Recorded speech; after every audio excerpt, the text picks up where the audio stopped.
war is gay. And that's true. That's a fact. We have this from the Pentagon Pizza Report. Freddy's Beach Bar, the closest gay bar to the Pentagon, has abnormally low traffic for a Thursday night, potentially indicating a busy night at the Pentagon. And as we can see here on Google, you can see for the, I believe that's the 10, from 9 to 10, 10 to 11, nobody's there. What the heck? Dead. Nobody's there. Where's Lindsey Graham? Later, it's a ghost town. So the gay bar was empty. Yeah, where's Lindsey Graham? I mean, I'm not saying. Oh, didn't Natalie Winters just come out? Who she work with Bannon, right? Yeah. Natalie. She just came out with like this big article saying that like just basically everybody is gay in D.C. Just some of them are open and some of them are not. And then I replied to her, and well, what was really surprising to me was the article for whatever reason had Terrence Williams on it. And so yeah, like the black guy, Terrence Williams. Where did she post this? On X? She posted it on X, yeah. And so I replied and I said, "Wait, why did the New York Post, I don't know who posted it. Why did they use a picture of Terrence Williams? Is he gay?" And she just replied, "LMFAO." And I'm like, "Oh my gosh." Yeah. I couldn't believe it. I was like, wait, why did they Most men are gay in D.C., either out or closeted, depending on whether they're Democrats or Republicans. So if they're out, they're Democrat. If they're closeted, they're Republican. And she confirmed that. Yeah. Scott Presser says true. Then it must be true. My goodness. Maybe they're just focused on their work.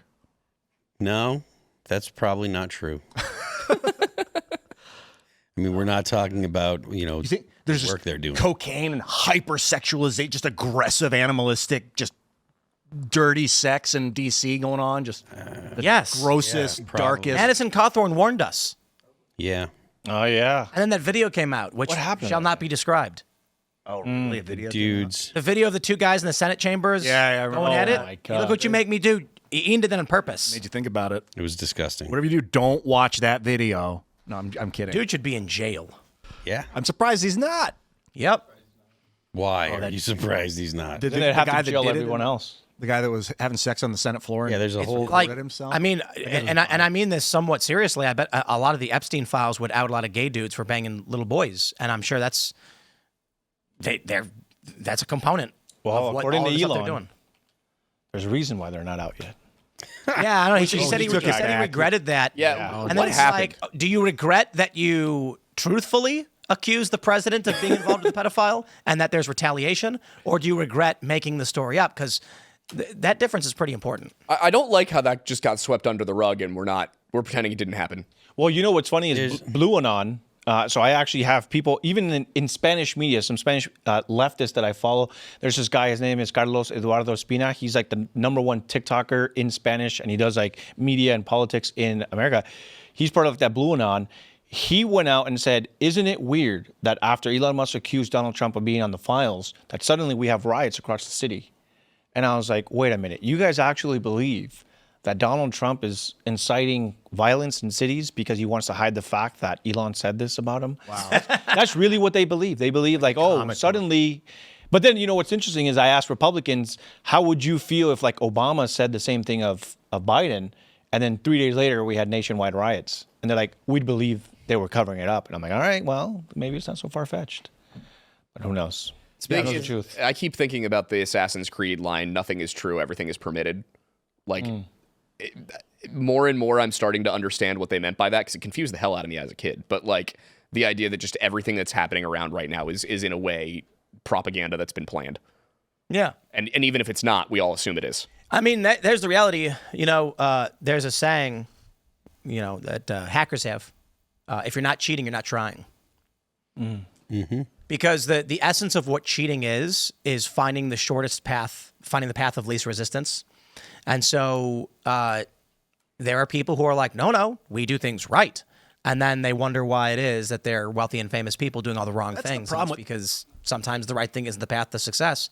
I don't believe in doing the wrong thing, but I can see the people who do the wrong thing succeeding rapidly. And it's like, what do you do? Well, it's you question your own morality, because when you're the righteous and ethical thing is not the fastest and easiest way, sometimes you'll end up getting destroyed if you try and be ethical. So you have to cheat and become the villain of your own story to survive and win. Like, that's horrible, but that's also the reality. That's where the Hindus got it right. I think when they look at their gods, they have the creator and the destroyer, two aspects of one god.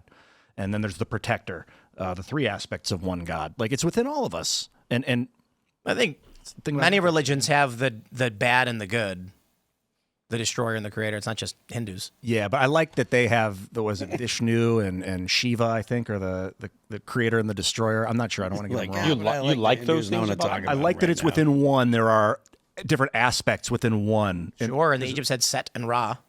yeah. Like, Zoroastrians have Ahura Mazda, and I can never remember the other guy's name. It's like Ahura Mainu. Bill. That would be good. I like that. Like an aspect of good and evil. Yeah, Ahura Mazda and Bill. Zoroastrianism had Zoroastrianism. good and yeah. evil. It's a dualist religion. They have a good god and a bad god. If you look at Tolkien's work, it actually, while it's based upon Catholicism, it has the same dynamic where the creator god, the good god, can create, but the bad god can only twist and warp. I just had a conversation. I think it was with Sean I think it was Sean that the Persians adopted Zoroastrianism, Yep. and then a tribe of Jews came. They were like, these Jewish people, they're polytheistic. The original Jews were polytheistic. This is what I've been told. I don't know if this is true. And that the Persians adopted some of the Jews and taught them about Zoroastrianism, about the one God and the evil. And then those Jews adopted it into their faith, and it became the predominant sect of Judaism. That's a fringe belief about the Babylonian exile. Yeah, Ian. That's a fringe belief about the Babylonian exile. Good to know. Ian. This guy. I do enjoy the fringes. You do. You told me Santa Claus came from mushrooms once. I just want to surround the perimeter before I start looking inward. That's fair. Make sure what's right and what's Yeah, no. wrong. There's a couple of What? views with that. One of them, I Santa don't know. Claus came from You can ask him about Yeah. that one. But yeah, That's regarding the Siberian shaman that would eat the Amanita muscaria underneath the pine trees where the reindeer would defecate, and then they'd go back to their yurts and climb down the chimneys because they were snowed in. And then they'd hang them over the fireplace in their socks to dry out the mushrooms overnight, the red and the white mushrooms like Santa Claus outfit. The next morning they'd drink a mushroom tea and trip. Think about flying reindeer, I guess. That's great. I am learning. That was my so much response. right now. That's just I had no idea. If you look up Siberian shaman Santa, you'll see pictures of it. It's wild. No, just to kind of elaborate on that so I don't sound so dismissive. Basically, there's two views. One is that the Jews... Ian didn't make this up, by the way. This is like Oh, I know. Yeah. The one is that the Jews were already monotheistic. They recognized the existence of multiple spiritual beings, but they worshipped Yahweh.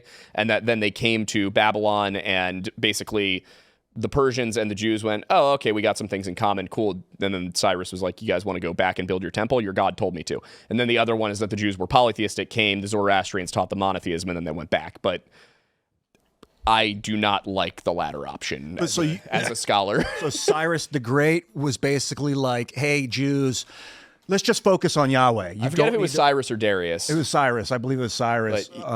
And then he told the Jews, like, let's just forget about the polytheistic. No, the Jews, the traditional argument for Jews and Christians is that the Jews were not polytheistic at that time, that they had dipped their toes into polytheism in the northern kingdom of Israel, but the southern kingdom of Judah was strictly monotheistic. So there's a little bit of give and take to it.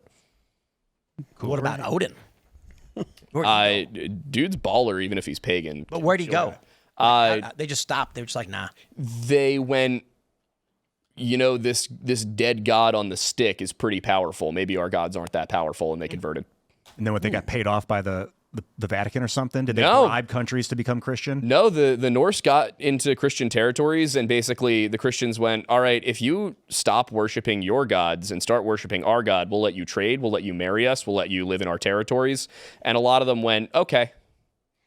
So it sounds a lot like what they're trying to do in Iran. Norse paganism into Christianity was a pretty peaceful transition. what is How did we get here? What are they trying to do in Iran? Trying to get you, hey, if you worship our God and get access to our liberal economic order, trade, right? We just want to open up your economy. We just want access to all your data. I mean, Trump has kind of been saying that, right? Like, dude, let's strike a deal so that you guys can become a prosperous country. I don't know if it's under the guise of like worship our God, but Yeah, I don't- I was being hyperbolic. They didn't actually say that, but it sounds like that kind of like, hey, join the liberal world order. I think this is another reason why the liberal economic order wants wokeness, because if you go to a deeply devout religious, Muslim person and say, we want to normalize trade with you. They say, no, my faith, my life, my rules say this person is bad.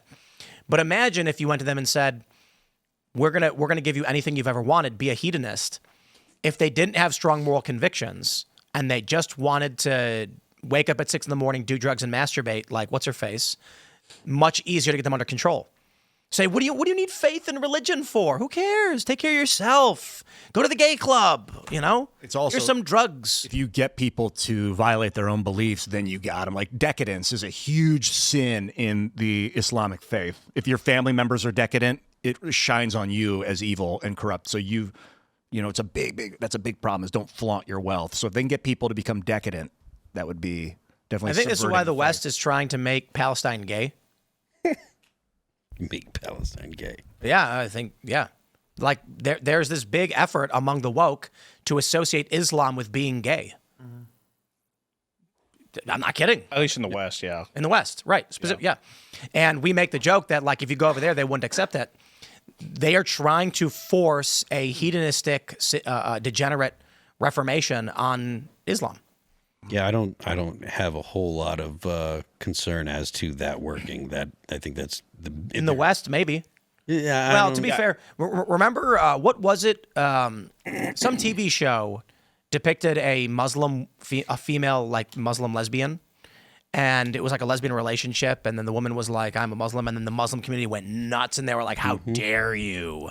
And the media was trying to be like, "Be gay, do it," because imagine how easy it is to control everybody if you're like, you have no convictions, you have no morals, simply pleasure yourself. Yeah, I think. And they'd all fall in line. I think Islam has some built-in defenses to that. Which Well, Christianity should too, but look what's going on in the United States. Christianity doesn't have the same kind of like fundamental belief system, though. Like with Islam, if you talk about leaving the religion, you can get killed for that. Yeah. Like that. There's nothing like that in Christianity. So the reason that Islam is so resistant to change is because of their embrace of violence, right? It's acceptable to use violence when people blaspheme. It's acceptable to use violence if people leave the religion. It's acceptable to use violence when your daughter embarrasses you or your sister embarrasses you. There's so many, killings because of their, they ruin their virtue or whatever. So that right there is what prevents any kind of reformation in Islam, which is something we've talked about before. Like the reason you can't do it is because the religion itself accepts violence to prevent those things. It used to be. That's not the case with Christianity. Thanks for checking out this clip from Timcast IRL. Make sure to watch the show live Monday through Friday at 8 p.m. Subscribe to this channel, and we will see you all there.